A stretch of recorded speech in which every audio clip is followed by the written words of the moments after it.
বর্তমান পরিস্থিতিতে ইরান এবং ইসরায়েলের যুদ্ধ হচ্ছে। এই যুদ্ধের মধ্যে আপনি কোন পক্ষ নেবেন বলেন? একটা পক্ষ আমাদের নিতে হবে না? হ্যাঁ, ইরান। ইসরায়েল এবং ইরানের যে যুদ্ধটা হচ্ছে, এই যুদ্ধের মধ্যে মুসলমান হিসেবে আমরা কাদের পক্ষ নিব?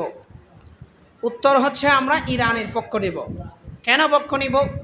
রাসূল সাল্লাল্লাহু আলাইহি ওয়াসাল্লাম বলছেন, আল মুমিনু লিল মুমিনি কাল বুনিয়ান ইয়াশুদ্দু বাযুহু বাযা।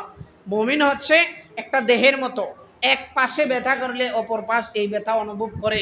আজকে মুসলমান ফিলিস্তিন বাহিনীদেরকে ইসরায়েল নাপাক বাহিনী কুলাঙ্গাররা শত বছর হয়ে যাচ্ছে, মারতে মারতে তাদের জীবন নাশ করে ফেলতেছে।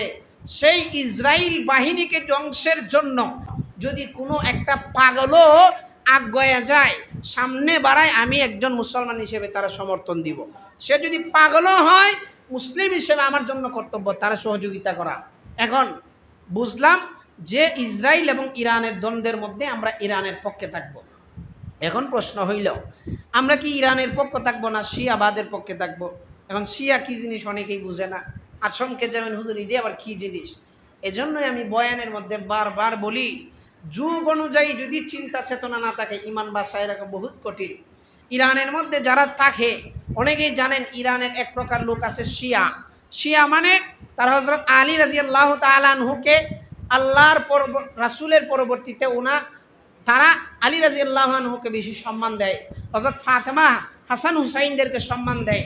ওনাদের সম্মান দিতে গিয়া রাসূলের সাহাবী আবু বকর, উসমান, আরও যারা আছে এই সাহাবায়ে কেরামদেরকে তারা শুধুমাত্র সাহাবী মনে করে না, এমন নয়, বরং জাহান্নামী মনে করে। নাউজুবিল্লাহ।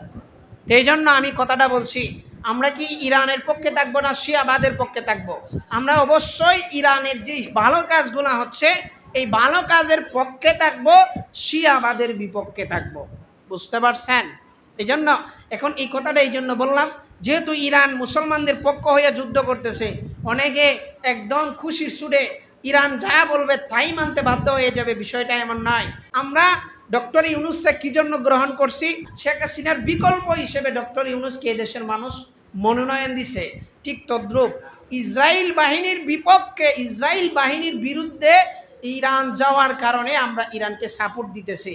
কিন্তু ইরানকে সাপোর্ট দেওয়া মানে শিয়াবাদ সম্পর্কে শিয়া মতাদর্শ হয়ে যাবে এমনটা কিন্তু না। এই জন্য ইরানরে একদম গ্রহণ করতে গিয়ে শিয়াবাদ যেন গ্রহণ না করে সেই দিকে খেয়াল রাখবো।